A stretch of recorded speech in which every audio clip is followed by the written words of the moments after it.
إن الحمد لله نحمده ونستعينه ونستغفره ونعوذ بالله من شرور أنفسنا وسيئات أعمالنا. من يهده الله فلا مضل له ومن يضلل فلا هادي له. وأشهد أن لا إله إلا الله وحده لا شريك له. وأشهد أن محمدًا عبده ورسوله. يا أيها الذين آمنوا اتقوا الله حق تقاته ولا تموتن إلا وأنتم مسلمون. يا أيها الناس اتقوا ربكم الذي خلقكم من نفس واحدة وخلق منها زوجها وبث منهما رجالا كثيرا ونساء. واتقوا الله الذي تساءلون به والأرحام إن الله كان عليكم رقيبا. يا أيها الذين آمنوا اتقوا الله وقولوا قولا سديدا يصلح لكم أعمالكم ويغفر لكم ذنوبكم ومن يطع الله ورسوله فقد فاز فوزا عظيما. أما بعد عباد الله. Serviteurs d'Allah, sachez que l'imam Muslim rapporte dans son sahih que le prophète sallallahu alayhi wa sallam a dit: لا يدخل الجنة من كان في قلبه مثقال ذرة من كبر. Ne rentrera pas au paradis celui qui possède dans son cœur ne serait-ce qu'un atome d'orgueil. فقال رجل إن الرجل يحب أن يكون ثوبه حسنا ونعله حسنا. Un homme demanda alors: pourtant l'homme aime porter de beaux vêtements et de belles chaussures. قال صلى الله عليه وسلم إن الله جميل يحب الجمال الكبر بطر الحق وغمط الناس. Et le prophète sallallahu alayhi wa sallam reprit: Allah est beau et il aime la beauté.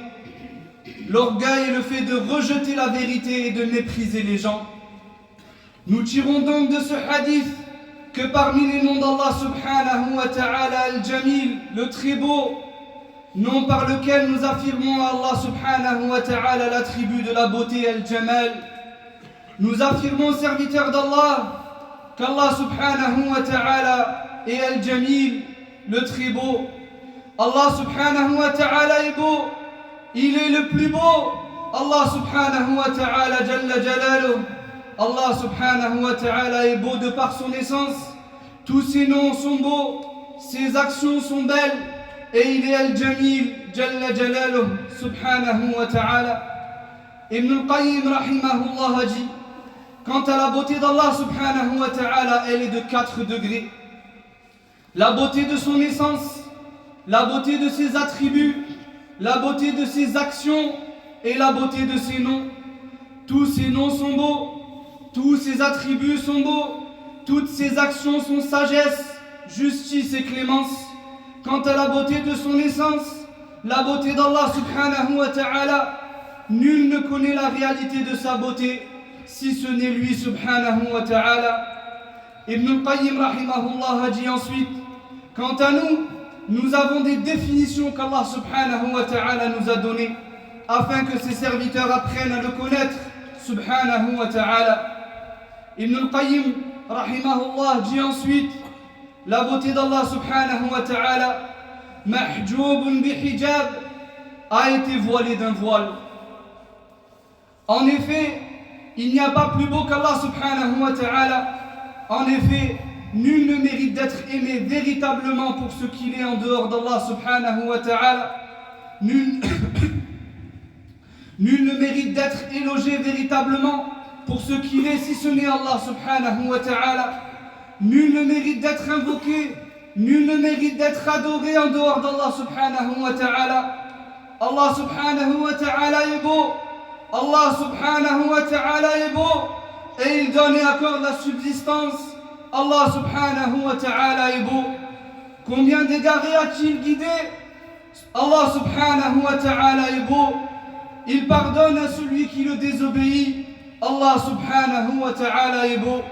Combien de pauvres a-t-il enrichi? Allah subhanahu wa ta'ala est beau. Combien de malades a-t-il guéri? Allah subhanahu wa ta'ala est beau. Combien de péchés a-t-il caché? Allah subhanahu wa ta'ala est beau. Allahu al-Jamil, il est le plus beau. Comment les cœurs ne peuvent pas s'attacher, s'accrocher au plus beau? Allah subhanahu wa ta'ala.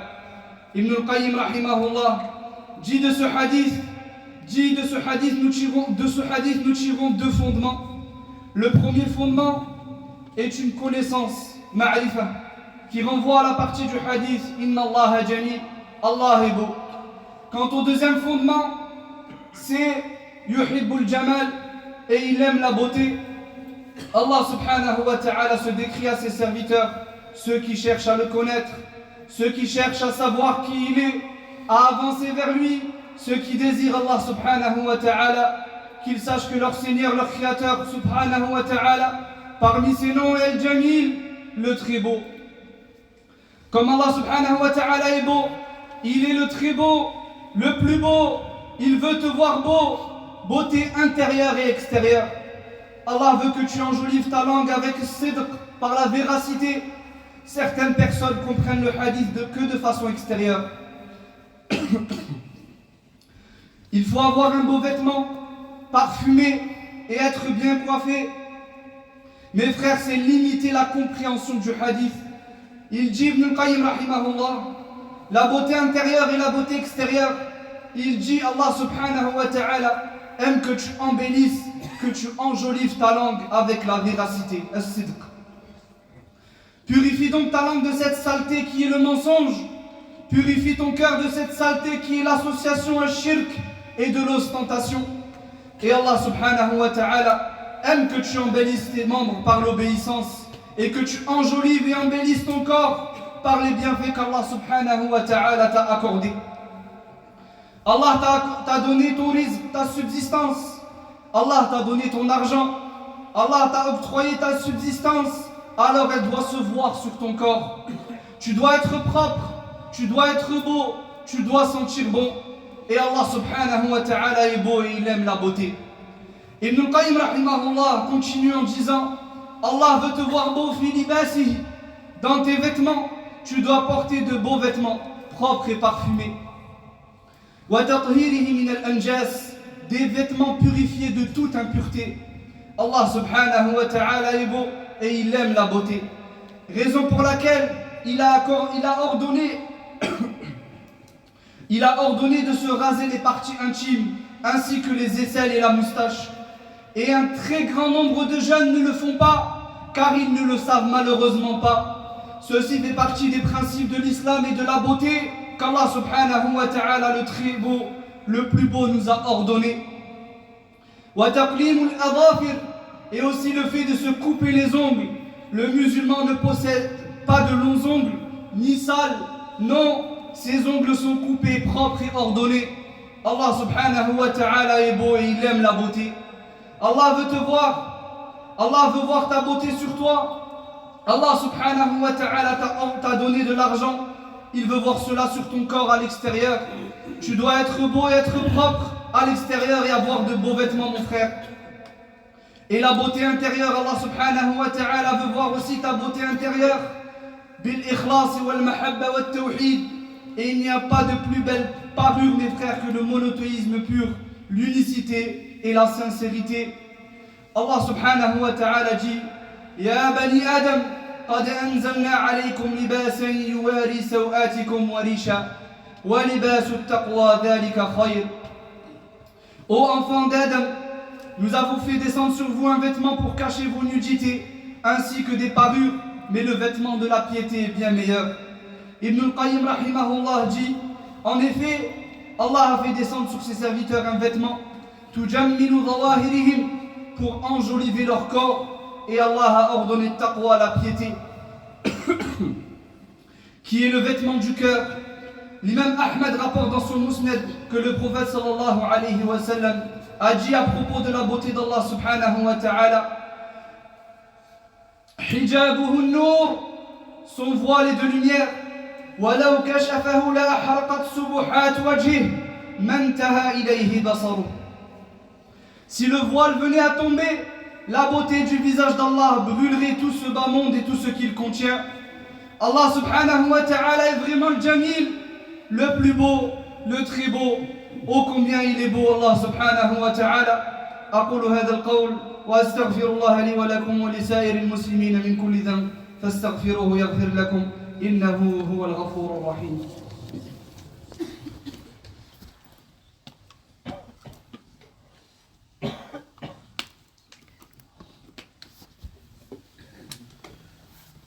الحمد لله كثيرا وأشهد أن لا إله إلا الله وحده لا شريك له وأشهد أن محمدا عبده ورسوله صلى الله عليه وسلم عليه وعلى صحبه أجمعين وعلى آله وصحبه أجمعين. Muslim rapporte dans son sahih d'après Suhayb radiyallahu anhu que le prophète sallallahu alayhi wa sallam a dit: إذا دخل أهل الجنة الجنة, lorsque les gens du paradis rentreront au paradis, Allah va dire: voulez-vous que je vous rajoute quelque chose? يقول الله تبارك وتعالى: تريدون شيئا أزيدكم فيقولون ألم تبيض وجوهنا, et ils vont dire: n'as-tu pas blanchi nos visages? ألم تدخلنا الجنة وتنجينا من النار, ne nous as-tu pas fait rentrer dans le paradis et tu nous as sauvés du feu?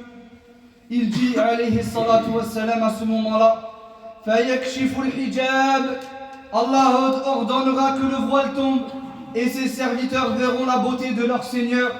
Et ses serviteurs, les gens du paradis, verront alors leur Créateur, celui qui leur a tout donné dans ce bas monde, celui qui leur a accordé leur subsistance, celui qui les a guidés des ténèbres à la lumière, celui qui a apaisé leur cœur, celui qui les guérissait lorsqu'ils étaient malades, celui qui les aimait.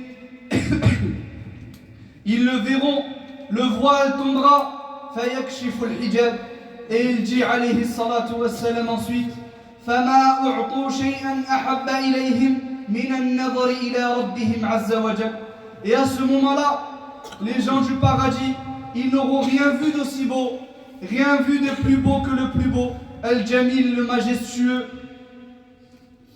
Allah subhanahu wa ta'ala, ils l'ont adoré, c'est pour lui qu'ils ont donné de l'argent, c'est pour lui qu'ils ont jeûné, c'est pour lui qu'ils se sont prosternés, et c'est à lui seul qu'ils ont voué toutes leurs adorations. Ils pourront alors contempler pour l'éternité sa beauté infinie. جملنا الله أجمعين بالجمال والحسن والبهاء وزادنا في هذه الحياة الدنيا حسنا وجمالا وأكرمنا في دار كرامه بتمام الجمال وكماله وحسنه وبمنه وكرمه. إن الله وصلوا وسلموا رعاكم الله على محمد بن عبد الله كما أمركم الله بذلك في كتابه فقال: إن الله وملائكته يصلون على النبي يا أيها الذين آمنوا صلوا عليه وسلموا تسليما.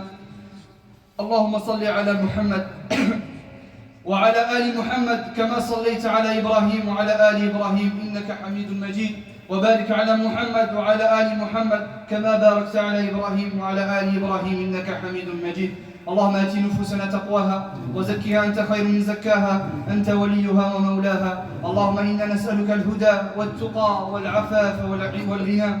ربنا آتنا في الدنيا حسنة وفي الآخرة حسنة وقنا عذاب النار. وآخر دعوانا أن الحمد لله رب العالمين وقوموا إلى صلاتكم.